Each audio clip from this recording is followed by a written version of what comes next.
Mesdames, Mesdemoiselles et Messieurs, bonsoir. Soyez les bienvenus sur la GMTV, la chaîne du Penser Autrement. Aujourd'hui, nous avons l'honneur d'accueillir M. Magaye Gaye, économiste international, professeur à l'Institut supérieur de gestion de Paris. Aujourd'hui, nous allons parler de politique économique et essayer de comprendre pourquoi l'Afrique tarde à décoller. Bonsoir, M. Gaye. Bonsoir, Madame Gaye, vous allez bien? Oui, ça va très bien. Et vous? Ça va, grâce à Dieu, alhamdulillah. Alhamdulillah. Alhamdulillah. Monsieur Gaye, pouvez-vous nous parler de l'importance des politiques économiques dans la marche des sociétés modernes? Je vous remercie beaucoup, chère Madame Gaye, pour ce thème extrêmement important que vous venez de choisir ce soir. Vous savez, les politiques économiques, ce sont l'ensemble des stratégies que les États modernes mettent en place justement pour assurer leur développement. Alors, in fine, ce qui est recherché, c'est avec des moyens budgétaires rares de pouvoir véritablement atteindre l'efficacité et l'efficience. Alors, il y a une chose qui est très importante qu'il faut préciser, c'est que c'est la stratégie. Et qui dit stratégie, dit normalement diagnostic des forces et faiblesses du pays, dit également, je dirais, maîtrise de l'environnement. Et l'environnement, c'est-à-dire tout ce qui est menace et opportunité de l'environnement.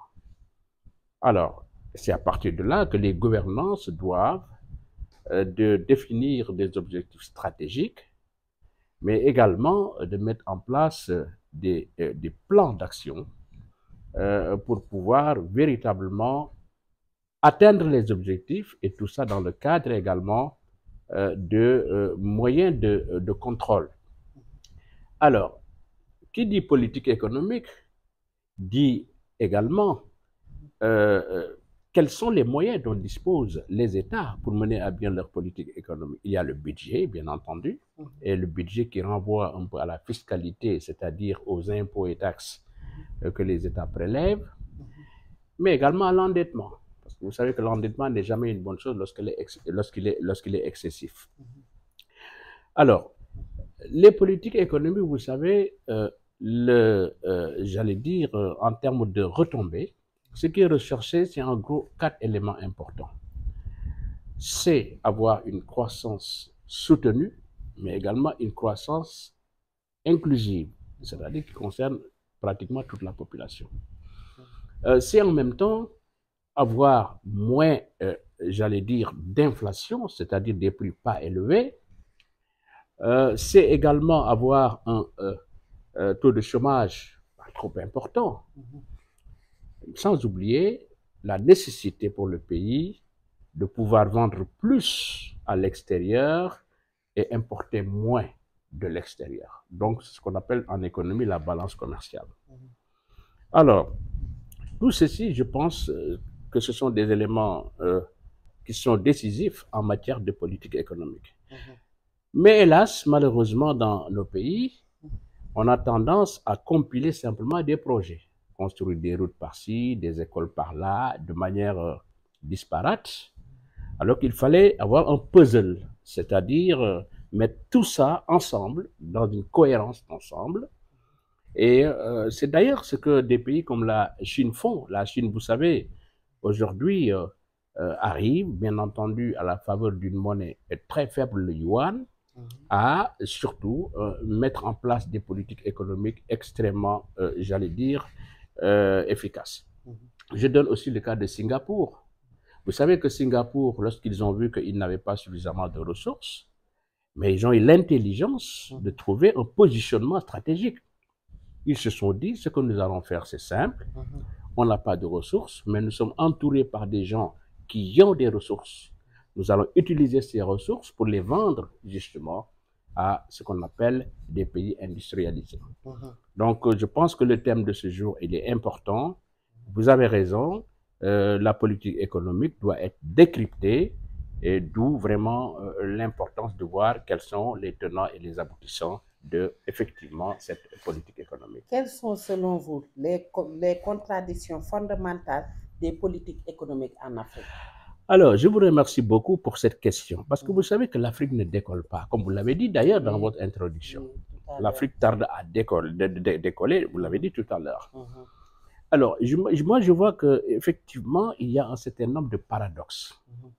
Premier paradoxe, l'Afrique forme beaucoup de personnes et de manière récurrente, des formations qui durent beaucoup en termes de temps, qui coûtent beaucoup, sans que ceux qui sortent puissent être effectivement employés par donc les États, par les économies, parce que ces économies sont faibles. Premier paradoxe. Le deuxième paradoxe, c'est que l'Afrique est dans une mouvance de construction d'infrastructures très coûteuses, ce qu'on appelle l'intensité capitalistique, des infrastructures qui souvent ne sont pas très efficaces, et pourtant, et malheureusement, il n'y a pas suffisamment de production nationale. Le troisième élément qui est très important, qu'il faut souligner également, c'est en ce qui concerne, je dirais, l'État. Vous savez que les pays africains, les cadres africains ont été formatés dans l'idée que l'État n'est pas créateur d'emplois. Et pourtant, c'est à l'État qu'on a donné tous les moyens budgétaires, économiques, financiers, etc. Je vois également un quatrième paradoxe. C'est que nos États s'endettent pour financer souvent des investissements qui ne sont pas très rentables. Les buildings administratifs par là, les stades, des autoroutes à grand écartement qui ne sont pas très utilisées, etc. Tout en sachant que c'est un endettement qui va être payé. Donc là aussi, je crois que c'est un élément qui me paraît à prendre en compte. Alors, cela étant, vous savez également qu'il y a un autre paradoxe, c'est que la tête de nos États, souvent, est, j'allais dire, fréquentée par beaucoup de gens qui souvent sont des politiques, qui n'ont pas une bonne vision de l'économie, qui n'ont pas une bonne vision également de tout ce qui est finance, etc., et qui n'ont pas de vision économique. Ça, c'est un paradoxe également. Alors, l'avant-dernier paradoxe que je vais citer également, c'est que malheureusement également, l'école qui doit relever justement de la souveraineté nationale est aujourd'hui confiée au secteur privé, alors que dans tous les grands pays qui veulent construire des générations futures, on met l'accent sur effectivement le rôle de l'État, effectivement, dans la construction du citoyen.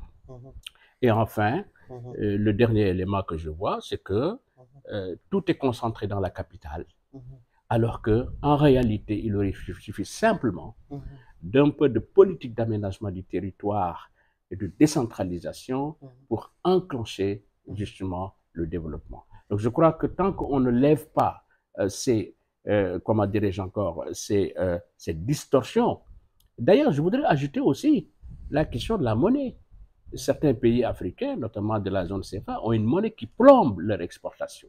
Et là aussi, c'est un obstacle à leur développement. Pour un pays comme le Sénégal, on peut citer également le fait que, malheureusement, les paysans, les agriculteurs vivent juste 3 mois, travaillent 3 mois sur 12, alors que nous avons énormément de ressources en eau qui nous entourent.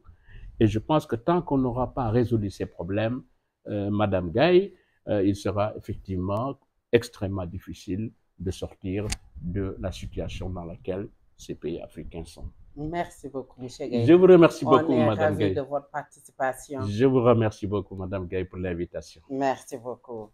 Mesdames, Mesdemoiselles et Messieurs, merci. Nous arrivons à la fin de cette émission et nous vous disons au revoir et à la prochaine.